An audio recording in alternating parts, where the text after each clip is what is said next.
for people pleasers, doing what's best for you can feel really rebellious, can feel like you are deciding to choose conflict sometimes, can make you feel as if like you are just like releasing the nice girl in a lot of ways. And to really get in the mode, the shift of that, it can feel like a villainous act. Being limitless is knowing your success and your growth are built on a radical belief in yourself. Limitless is honoring your purpose, your health, and impact above all else. Limitless is never playing small, because the more alive you feel in your life, the more growth and success you attract. Hi, my name is Jamie Ratterman, and I am a holistic business coach, meaning I am just as invested in growing your health as I am in growing your wealth. With 11 plus years in brand and social media marketing, I help rebellious entrepreneurs master marketing, embody leadership, and say fuck it to the hustle. This show is here to encourage you to become more radically aware of your self-imposed limits, to break free of your shoulds, and to expand your brand into a movement led by you. Hello, lovelies. Welcome to episode 33 of the Limitless Podcast. Today is an episode I'm kind of pumped to talk about. I was trying to decide what would be the topic I wanted to talk about for episode 33. The number 33 is kind of a number that's like kind of hovered around me in my life. For all of my angel numbers and numerology ladies, I know that this is something that you might be like leaning into. In general, 33 is special to me because according to numerology, it is, when you see it a lot, it means that you are working through stages to grow into the person you want to be or are meant to be. Usually can mean something along the lines of like you're finding your wisdom, you're finding your worthiness. So I always love the number 33. When I was younger, I was 33 on the basketball team and the volleyball. So when I came around to episode 33 today, I was like, what is it that I want to talk about? So today we're going to talk about entering your villain era. I love this episode so much. For anyone who gets to watch this on video, I decided to go with a red lip because I'm empowering myself to feel like that villainess.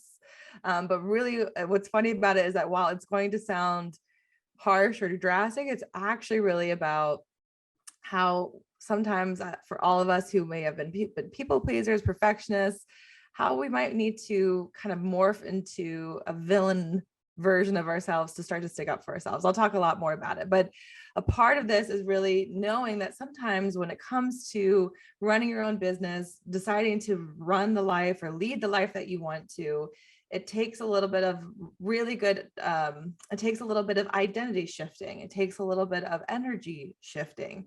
So the villain era is just a really fun way to say that. But even too, I want to just remind you all that I am in the middle of my marketing mastery launch, which is all about money making offers, messaging, and then of course, being able to have the mindset to create a resilient and growing business. But I think just by definition, becoming an entrepreneur, leaning into your passion and your purpose to make money makes you a little bit of a villain. You're doing something different than what everyone else does. You are, becoming a corporate dropout and dropping right on in. But in general, this is my signature offer for any of you who are deciding, okay, it's time for me to build wealth around my passions, my purpose, and all that I want to do. So take a look in the show notes. You can see if this is a great fit for you. It is a 10-week program starting very, very soon. So take a look. But let's get into this. So entering the villain era. So the first thing that comes up for me when I even say the word villain, I'm going to out myself here a little bit, where I tell you that I am a Marvel fiend and I enjoy it. So whenever I think of villain, I absolutely think of a good Loki moment. Tom Hiddleston, if you hear me, like being able to know that, like, how can I really see myself in a way that allows me to kind of not play nice. That's the idea, not playing nice. So for people pleasers, doing what's best for you can feel really rebellious, can feel like you are deciding to choose conflict sometimes, can make you feel as if like you are just like releasing the nice girl in a lot of ways. And to really get in the mode, the shift of that, it can feel like a villainous act. It can feel like you are, doing your version of evil by ignoring a phone call, by doing only what's asked, by deciding that you don't actually want to go out, you want to stay in because you enjoy that. And it can just feel like by definition, we've always wanted to please others, be nice to others. By making that shift can make us feel like we're a bit of a villain, and how we can release that. So knowing that a big part of this and what was the inspiration behind this is that I had a longer conversation the other day with one of my VIP one-on-one clients, talking about like how she has been shifting her identity and how it's been making her feel just a little bit off. And like her parents are looking at her a little differently. Her friend group's looking at her a little bit differently, but she's feeling more and more like herself. She's feeling more and more in who she is. And the best way I could describe it was something I'd seen on TikTok. Something that you'll, if you take a quick Google search of villain era, you're going to see a lot of things popping up. But of course on TikTok, it's showing the people pleasers are taking back their lives in some way and knowing that they are playing to what they want. So whenever we're talking about really releasing this identity, being able to lean into what we want that may not be something that everyone else wants for us, it's because we're releasing years and years of patterns. What we know was accepted by our parents, what was accepted by our current group of friends. Well, in general, what the community would say, oh yeah, she's one of us. And now we're deciding, well, I don't need to belong. I want to be more of who I am. That's being able to, really break that down. And even more, I think there's a lot of message you're going to see on the internet when we're talking about building a personal brand.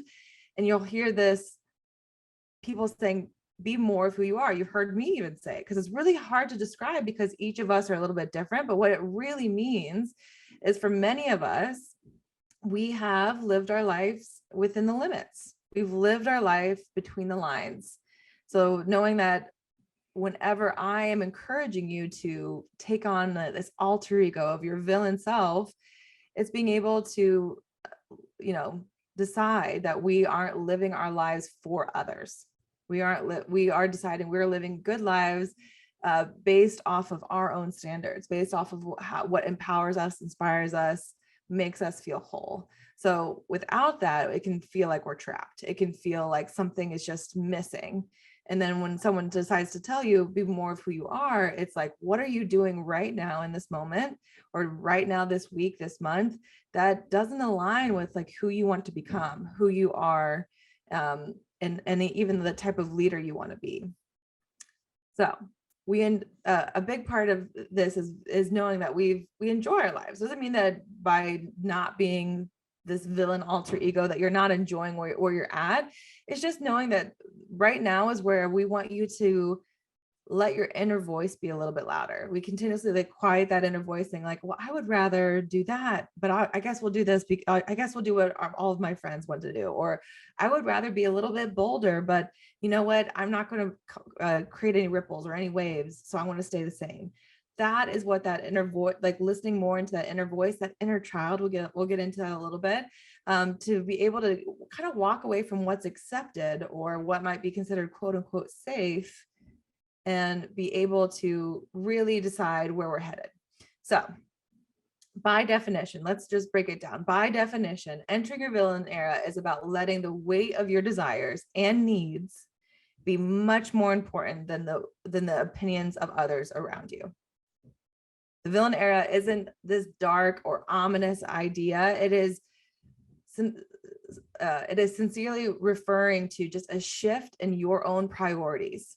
So rejecting any societal limits that tell you have to play nice or you have to give up your wants or needs for others. So you're going to see this, you've already seen a lot of this all around us. So who's heard of quiet quitting? It's so funny. When I ever heard of this term quiet quitting within the corporate realm, as the first thing that came up for me was, wait, that just means doing your job. But I could remember from my corporate days, like bringing me back to the Break Up with the Hustle episode of how I would overwork, how I would try to push and show that I was so valuable, and how was hoping that by doing this, that I would be a more valued and respected employee. But quiet quitting is realizing that pushing ourselves, burning ourselves out, going has not produced what we hoped it would. And we don't want to feel more valued in our lives. That means just doing what's asked. That means not having to be an A+ student, but being okay with an A- or B+ effort for the fact that we get our work done and it's done well so that we can enjoy our life. So the quiet quitting trend is definitely one of them. And another way this might look is saying no to going out when you want a night in. Now, I know there's like this FOMO, all of these aspects that are out there where if you get told like, oh, you want to come on a trip with us, or oh, we're all going on this retreat together, we're all going out to this bar tonight, and you've just decided like, hi, all of my friends are there, I'm sure it'll be some kind of fun, but my body is telling me right now that I want to pop some popcorn and watch a movie, so I'm going to say no. Now, these all seem like really simple, right? But for my people pleasers, I know that you're going like, oh, it always feels so weird to say no to somebody. It always feels like I'm not being like the person that they want me to be or love me to be if I say no. So being able to say no might be a very rebellious act for you. If you decide to share this episode, tell me, is saying no a rebellious act for you? That can be a part of it. Another way that you might be entering your villain era is turning on your do not disturb or ignoring a phone call. For me, that was a big stage in the last 6 years, is that when I decided to turn on a do not disturb, or in general, know that I didn't have to answer every single call that came to me. Oh my gosh. At first I was like, oh, what must they think of me? What must they like, if I can't answer, and I'm not available to my friends, am I a good friend? Or am I a good daughter? Am I a good sister? Like there's all of those things that came up, but knowing that like that's a part of current culture that we always have to be available. But for me, being villainous is like, I want to make sure I spend my time and the way I want to, which means I'm going to call someone back when it's a convenient for me. So that can be a part of it. This, like in general, posting a strong opinion. If there's something that is out there on social media that's grinding your gears, that you're just like, oh, I'm so sick of seeing these things. This is where posting a strong opinion. Like, again, like I want to use Loki as an example. Like we all, if for any of my Marvel people, you know that he's not a quiet person. He likes to say what he thinks. He likes to share what's good for him. Like he's not worried about how it's going to affect others, because his priority is really honing what he wants for himself. So that when we're talking about this villain era, yeah, you're going to say that thing that no one else wants to say. You're going to say the, fiery, juicy, whatever term you want to say that may not align with everybody, but is the way in which you run your business. So that can be, these are all just versions of what it means to be entering your villain era. But within that, I want to kind of get into relationships here. If you're in your villain era, you're confronting people who are manipulating or continuously pushing your boundaries. I have a whole thing when I talk about boundaries, but boundaries are simply a way in which once you set them, you have to reiterate them. So there's no shying away from conflict when you're releasing this people pleaser identity and entering this villain version of yourself, right? This means going on vacation when your bank accounts, when your time on your calendar doesn't make sense because you know you need it. It's like taking a nap when you could be doing something else. All of these ways that you can do it. But of course, the biggest one I know, and for many of you who are new to entrepreneurship or want to be or considering it, starting a business can be your way of going like, I'm betting on myself. Like I may not have the support around me, but I'm going to do this. Like that is being a villain. That is entering your villain era, leaving the safety of a corporate job where you know exactly how things are going to go. Your pay is capped. You know exactly what's going to happen. That while that might feel safe, you're betting on yourself. You're knowing that you're so motivated by the impact you want to make in the world. Yes, being an entrepreneur can feel quote unquote villainous in comparison to what society tells us is appropriate. So these are just me just giving you all of the examples because I want to destigmatize. I know villain makes you all think of Cruella de Vil, think of all of these awful people, but when in reality, it's allowing you to engage with that rebellious self of you. It's allowing you to just take it to a whole new level. So that if you right now have been having trouble with any of these things, saying no, ignoring a call, posting a strong opinion, telling someone that you're holding your boundaries, handling a conflict, giving time to yourself, starting that business, this is where I'm going to encourage you to decide, okay, you know what? It's time. It's time for me to bet on myself. I know that I can do it. And I know that it's going to cause some friction, but in reality, it's going to boost how I feel myself. And I want to continue. I want to continue. I want to keep building.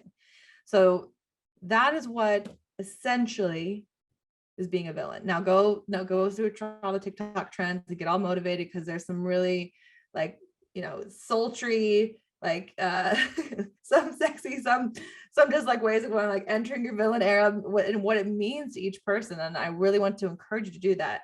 But these are the kind of things that I want you to think about for my people who are ready to just like break through this identity and become more of themselves. First is, let's talk about boundaries. Let's talk about setting boundaries and what that means. So whenever we're talking about boundaries, there's usually a couple of things that come up. Of course, time boundaries, relationship boundaries, and then of course, like your own self-imposed boundaries, being able to see if you're sabotaging yourself in the grand scheme of things. So boundaries can be such a villainous, a rebellious act, for the fact that, especially with the way in which we're available through Slack, through Instagram, through email, is being able to say, I'm not answering somebody, or I'm not going to be available to someone until I am primed and ready to do so. Like when I get an email that says like, oh, I would love your response on this, and I go, I'm not going to respond to that until I finish this task. Of course, there's something that goes on in my nervous system that goes like, but I'm not being available. I should be nice. I should be doing those things. But the other side of me goes, oh, I finished my entire content calendar for the month, and now I can answer this knowing that like I did the thing that I was devoted to myself about first before giving myself to someone else. So in this sense, or the way in which I would want the conversation around becoming this new identity is like, if you set a boundary, you stick with it. If you set a boundary, you know that these things could cause a little bit of friction for others, but you know that you are growing because of it. When the do not disturb, the do not disturb is the best thing. So I realized that when I decided to do my own business, that I didn't have do not disturb on, I would answer calls from family, from friends all day long. I would answer texts all day long. And then at the end of the day, I would have that moment going like, what did I get done? Oh my gosh, maybe I need to go back to corporate so that I actually do things within the time that I want. But in reality, it was literally setting a boundary that if someone calls me between the hours of 9 to 5, they may not get an answer.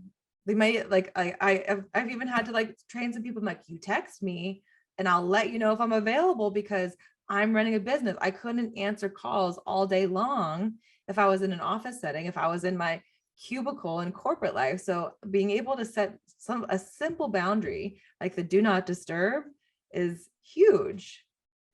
Now, again, like I just want to keep going back. There's conflict in this. There's a side that I will get a text going, you always have your do not disturb on. You're always like, are you really always this busy?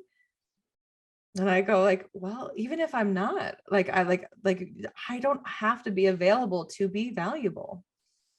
I'm available when I decide that I am. So this idea, and I think we could have a whole episode around boundaries, but if we're talking about entering your villainaire and loving and being able to make this identity shift, it's me encouraging you to set these boundaries and stick to them. The boundary itself is never the problem. It's sticking with it. It's knowing that if somebody who is your close friend, that if she's breaking your boundary, that you reestablish it, that you have to continue to go, this is how I would like to be treated. You are responsible for keeping that boundary and making sure that people are clear of why you decide to have it. So I've had clients before who were friends, college friends, high school friends. And so they had my text phone number, but they also like, I use Voxer or I use a Facebook group to continue to talk to them. And I had to reset that container all the time. They'd text me about something that was happening in like our coaching container. And I said, this is our friend area.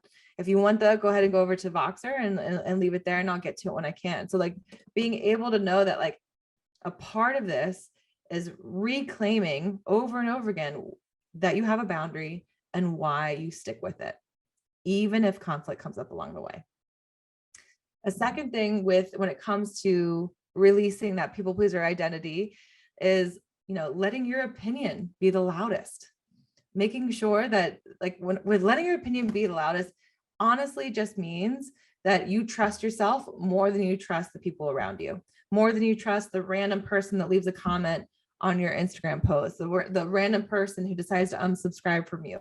Being able to decide that your opinion is the loudest is going, okay, I know that I am wise, I am worthy, I give and I share things that are going to be so useful to others. So for me, letting your opinion be the loudest is really doing two important things: knowing who is on your board of directors externally and internally. So I'm sure I've said this before, but we've heard the statistics around accountability. The 5 people you surround yourself with really proves to be who you are now. But this is important for the fact that, do you know who your 5 people are that you would go to? Do you know the 5 people who you would lean into for support depending on what the problem is? So if, for me, as a coach, I want to lean into the mastermind that I pay for, that I participate in. I'm going to lean into my accountability buddies. I want to lean into people who see the journey that I've gone through to build the business that I have now.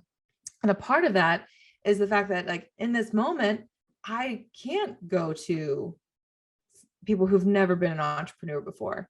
That they're not going to give me the advice based off of how this stuff works.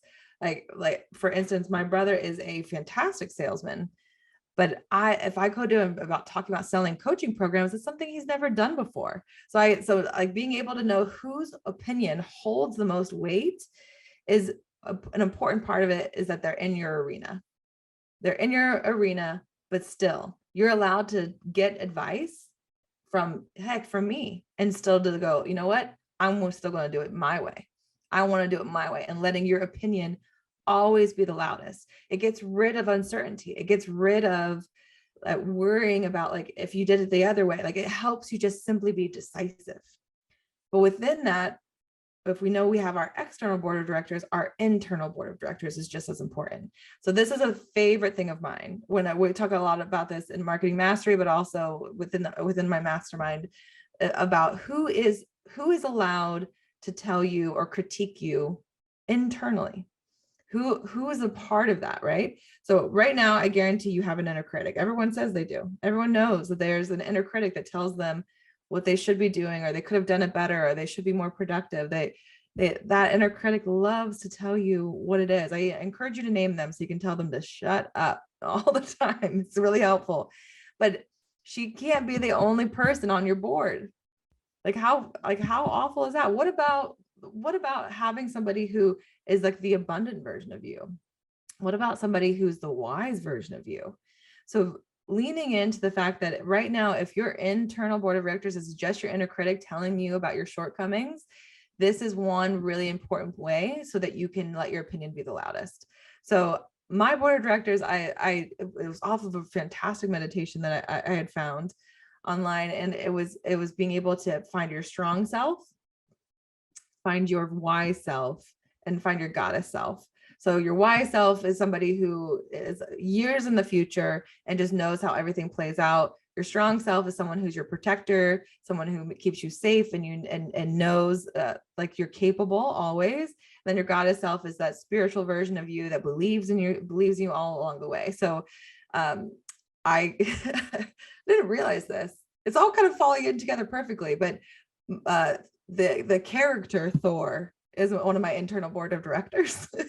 He's the strong, safe character. He's the person that goes, we've got this.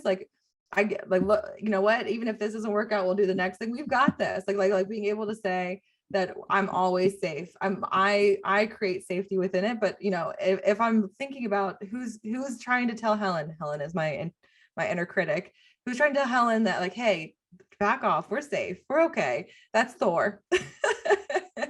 And then I have the goddess version of the wise version of myself is me in different outfits.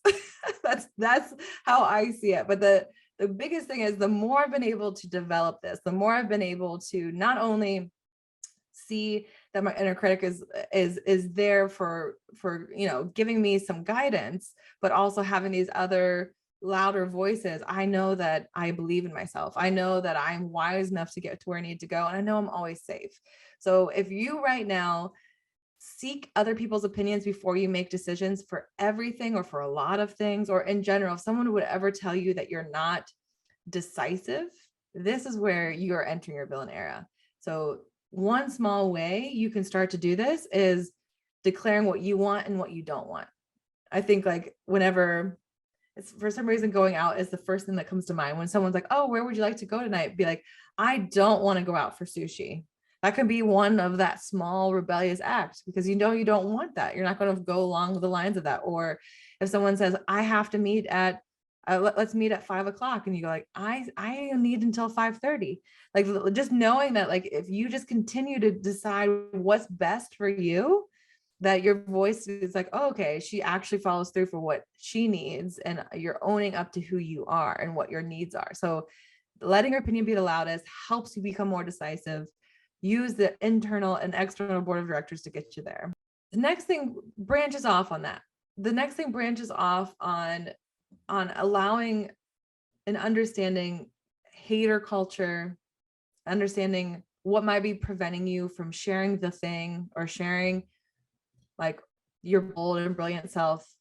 Like the next part of here is deciding that like who you allowed to in general share their opinions and feedback. So usually when I have a client who's starting to get a lot more reach, a lot more views, the big question that comes around is the haters. How do I handle the haters? How do I navigate the world of the haters? So part of this is knowing that the bigger the impact you want to make, the bigger the purpose is, the more, out of character or out of what's considered the norm that you are sharing, you're going to have people that want to keep you in your place. They're going to want to keep you where you are. And sometimes that can be people you don't know, some random anonymous person on the internet. That can also sometimes be people who have known you forever and would rather you stay where you're at because it makes them comfortable. I talked a lot about this in episode 1 of like what these relationship limits that can come up along the way. But here's the thing, is that whenever we are releasing old parts of our identity, there's going to be people that want to keep you where you're at, because again, like I said, makes them comfortable, but you are uncomfortable. So this is something that like I kind of talk about when it comes to comfort zone specifics. Like whenever you're creating content that keeps everyone comfortable, you're the one that's uncomfortable. Like comfort zones are for others. Usually you're uncomfortable in the comfort zone. That's why we try to break free of it. We try to release it. We want to go to the next level. So this is where I would encourage you, if you want to pause the episode here and go, what is grinding your gears right now? What are things that you don't like that are considered the norm or considered the way things should be? Like I think one of my more controversial pieces here is that I'm going to tell you over and over again that you control how social media makes you feel. And like a lot of people are going to be like, no, the algorithms are make us the victim to what they are. I will tell you that that is a lazy way of looking at things. It drives me insane. Like the algorithm chooses how we interact based off of what we do. And I know that people are going to disagree with me on that. I'm also going to say that for anyone out there that only teaches energetics within their business is creating an unkind, vicious cycle without having some strategy and some routine to it, because it's just absolutely making like the leader have to feel like they have to be joyous every single day, or they have to be on point or clear every single day. Like I will like, it's funny. Sometimes I'll like post something and then I'll see a coach that posts the exact opposite thing of me. And that's why this is important, is that if you are trying to stay in the status quo, if you are trying not to ruffle any feathers, you aren't allowing yourself to be seen for what you want to do and what you want to support for others. Like you are by being a cookie cutter creator or a cookie cutter leader or a cookie cutter entrepreneur, you are deciding that you are just sitting in the crowd. When someone asks me how they can stand out, this is the number one thing. Like, what do you like and what do you hate about your industry? Or what do you like and what do you hate about the way people live their lives right now? And how do you want to improve that? All of that can be a part of it. So I want to use the example. I had a client who was talking about how breakups can be breakups in a relationship. She's a relationship coach, like how they can actually be really strong soil to find out who you are and how you want to love yourself for the next relationship. And oh my gosh, she had so many people in her DMs going like, you're clearly not in a good relationship if this is how you feel about it. There was somebody else in the comments saying like, oh, so you just or so you're the one that breaks up with people, clearly. Like you could see that these quote unquote haters were triggered. Triggers are usually like allowing someone to see themselves, and they maybe don't like the way they see themselves whenever someone gives them that information. So instead of us looking at, how this message was receiving some critical feedback, some negative feedback, we decided instead to take a look and create a bit of some rules. So this is like my little quick guide to how to handle the haters when you're ready to start sharing your, let's say, triggering or controversial opinions about things, is that you want to encourage feedback in general. But if feedback comes with name calling, or feedback comes with like somebody deciding to make a depiction of who you are off of one post, you're allowed to block them. So for every person that was in her comment section that said, I don't like this, like my breakup was absolutely awful to me, she gets to respond to that, being able to say like, I know breakups can be hard, but like, what do you think you've learned in the process? And like that can turn into a really fruitful discussion versus you're a hack, you suck, I don't like, this is absolutely shit information. Then that's where she gets to go like, well, they're not wanting to encourage a conversation here. We're going to block them because I'm allowed to create this space. And this is exactly what this is. You can identify the people that are allowed to give their feedback to you. Especially if you feel like you keep running into someone that's holding you back. Like somebody, like if you're ready to be your bold self, but you have that one friend over and over again, like, don't do that. That'll be weird. Or you have that one commenter that just was like, I don't like the way you do things. Like you're allowed to cut those people out of their life, or have that hard discussion saying, I'm not available for your feedback when it's not supportive to me. I'm not available to make you feel comfortable while I'm uncomfortable, is the idea. So the villain era is, yeah, there's going to be conflict, but this is also where you get to set the rules of who's allowed to be surrounded by you. Who are your, who's that crowd that's going to support you, but also making sure that you don't shy away from the people that seem to hold you back, tell you that it's not worth it. I can tell you over and over again, this is usually comes up with pricing. So I'll have an entrepreneur who will create an offer and we'll work through pricing, and I'll say, okay, so where are you wanting to put it at? And maybe they decided, okay, I want to charge $1,200 for this. And it's the first time they've charged something like over 3 figures for anything of what they're doing. And the first thing is like, people aren't going to buy this. And then I go, who are you talking to? Like, who's telling you that no one's going to buy this? Sometimes it's just something they create in their own minds, but they're like, oh, I shared it with my friend who like has never made a purchase like this in herself before. And she said that it's like way too much money and she would never buy it. That's a telling sign. That's a telling sign that's where like, hey, like if all they're doing is criticizing you because it's not something they would do for themselves, this is where I want to encourage you to walk into conflict and say, hey, I'm doing something and I only want people who are here to support me along the way. And these comments aren't helping me. These comments are actually stunting my growth and preventing me from taking my next big bold step. So running through those really important pieces, right? Really important of what it means to be this rebellious, villainous version of yourself. The next piece is choosing joy and embracing your weird. Yes. Choosing joy and embracing your weird. Choosing joy is a rebellious act. If you pay attention to your day-to-day world, you will find that people love to talk about the negative. People love to talk about what they don't have, or what they don't have time for, what they don't have money for. The people who constantly watch the news, the people who are just over and over saying, like, choosing to see the positive side of things is a villainous and rebellious act. Like, it's funny because the more in which I have really engaged in my own growth mindset, my own positive mindset, I will have people like, you always see the silver lining of things. You always see the positive side of things. And it's like, I made the choice to over and over again decide that I was going to choose joy. Like, when it was funny the other day, I posted something with my sprint guest coach. We were posting something on Instagram and the collaborator function didn't work and I couldn't fix it afterwards.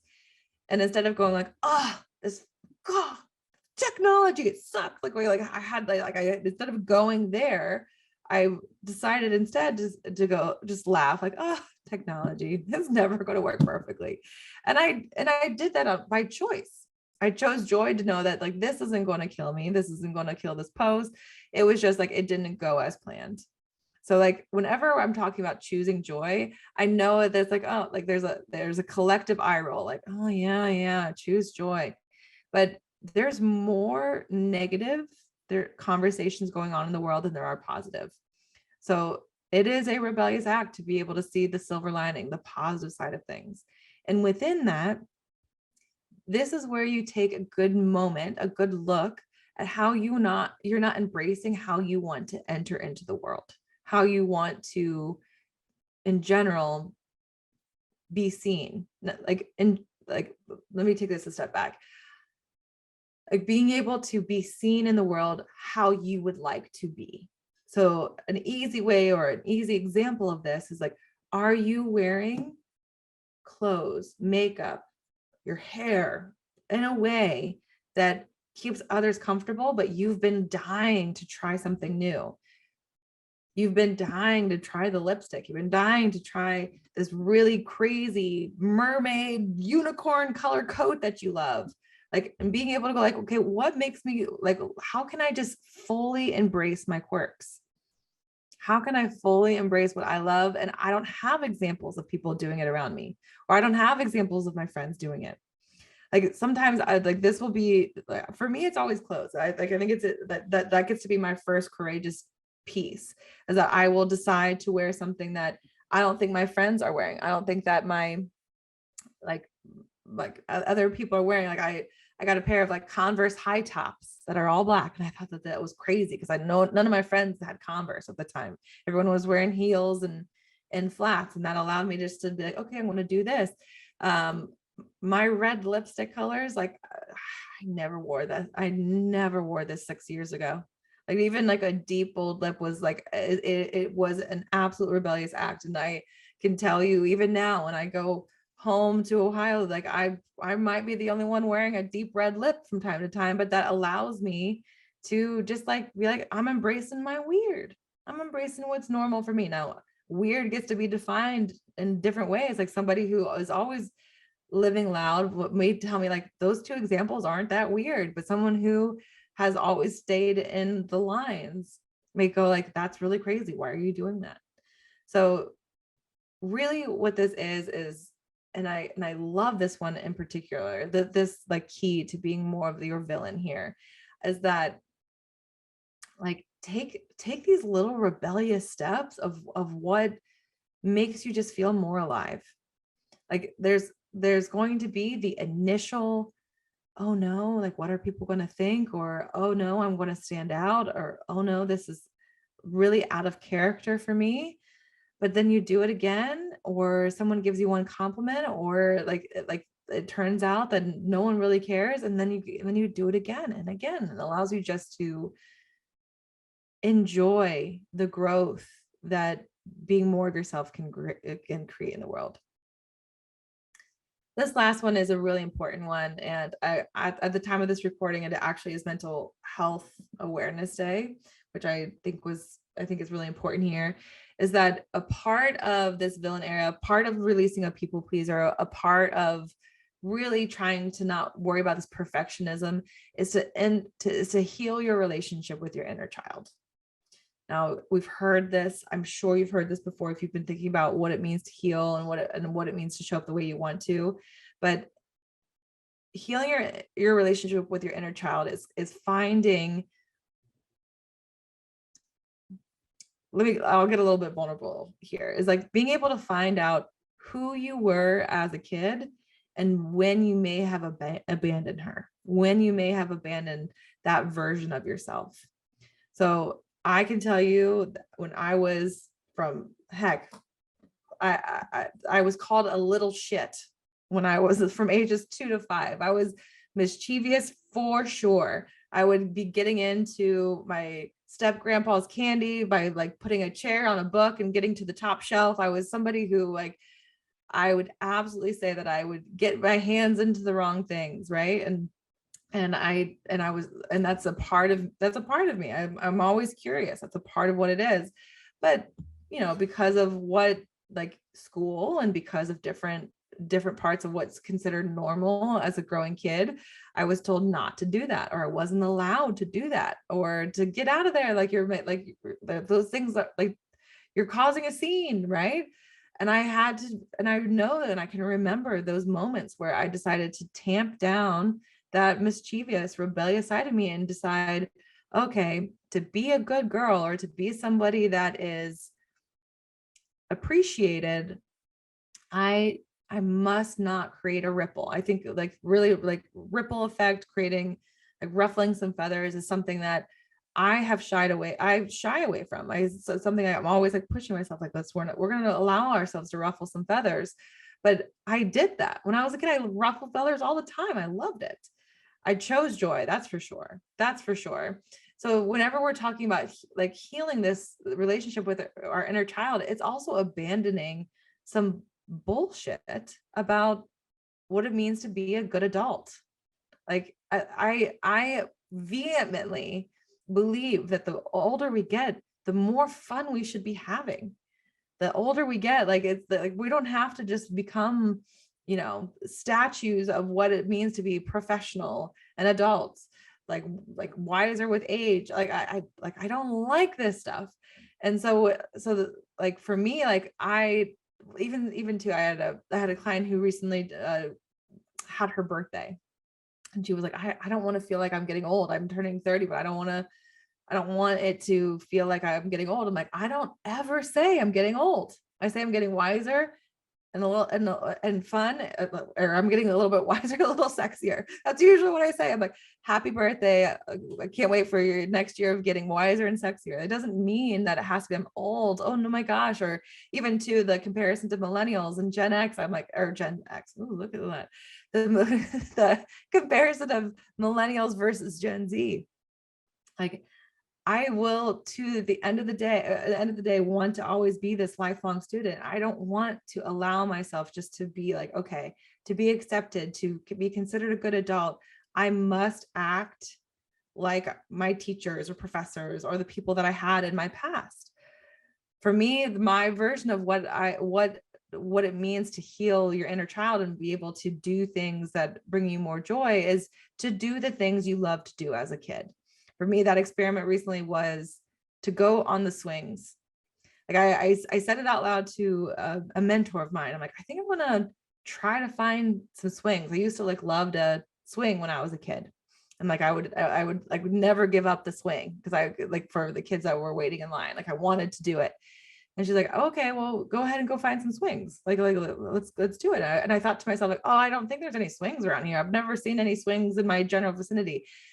Can you believe it? As soon as I thought it, as soon as I knew I wanted it, there's literally 5 swing sets that are most of the time vacant just around me. And me as a 33-year-old adult getting on that swing feels like a rebellious act. I'm like, I go on my morning walk and I go on the swing and I'm like, well, who's looking at me? what do they think? I should be getting on the computer to do some work. And I'm like thinking to myself, like, why? Like, this is what I love to do as a kid. And it's almost like I'm hugging young Jamie, right? I'm hugging young Jamie and doing what she wished I would have done.